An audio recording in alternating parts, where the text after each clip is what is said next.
Okay, so as you can see, approaching tayo sa marker ng Tondaligan Beach. Ayan, so far, marami ding local tourist na nagpupunta dito. I'm not sure kung may mga foreign tourists. Pero sa nakikita natin, wala pa tayo sighted na mga foreigner dito. Maganda yung coastline ng beach na ito. Pero siyempre comparing to others tourist spot in the Philippines, ano siya, magiging ordinary lang. Ayan. Pero kung titignan mo, napaka siya. Ang kagandahan nito, maa-accommodate niya lahat. Yung mga gustong beach. Yan.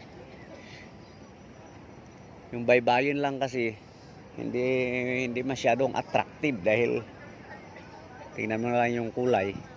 Buhangin kasi ito. Kaya pero ang importante malinis. Malinis, nakita naman. Talagang maganda yung dito.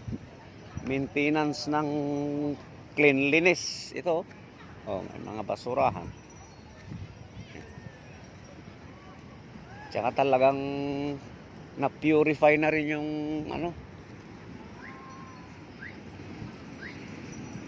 buhangin. Ayan, darat. Pero at least ito safe. Safe siya kasi kung titingnan mo yung forma ng hindi yan biglang malalim. Medyo malayo-layo pa yung pupuntahan mo bago sa malalim. Unlike yung ibang baybayin na kagaya sa Quezon, biglang lalim. Medyo yun. Least secure, least safe. At least ito, pero hopefully sana maglagay din sila dito ng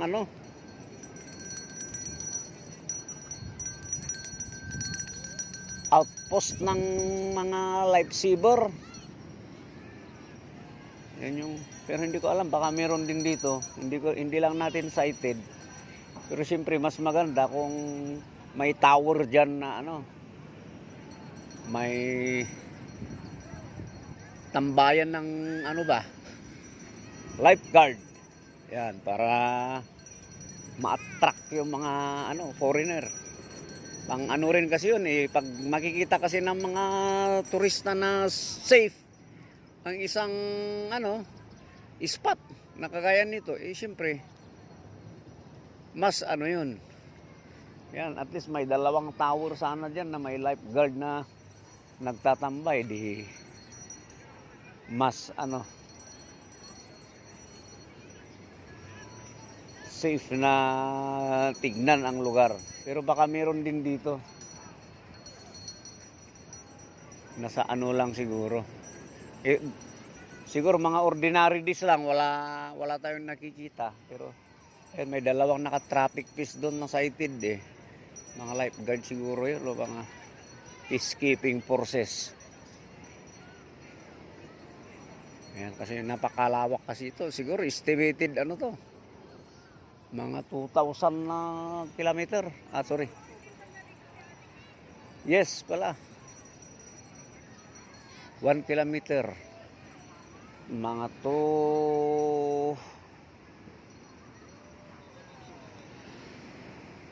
mga 3 kilometer. Pero maganda. Maganda itong kaya no wonder maraming araw-araw na may dito. Nakikita nating ganito even during ordinary days. may mga nakikita tayo na turista na nagpupunta. Pero ngayon, Sunday kasi, kaya obvious naman na talagang marami. Okay, so update lang para sa mga gala movers na kaya natin, mahilig gumala. Ayan. So, nandito tayo sa Tondaligan, Bunuan, Dagupan City. Ayan.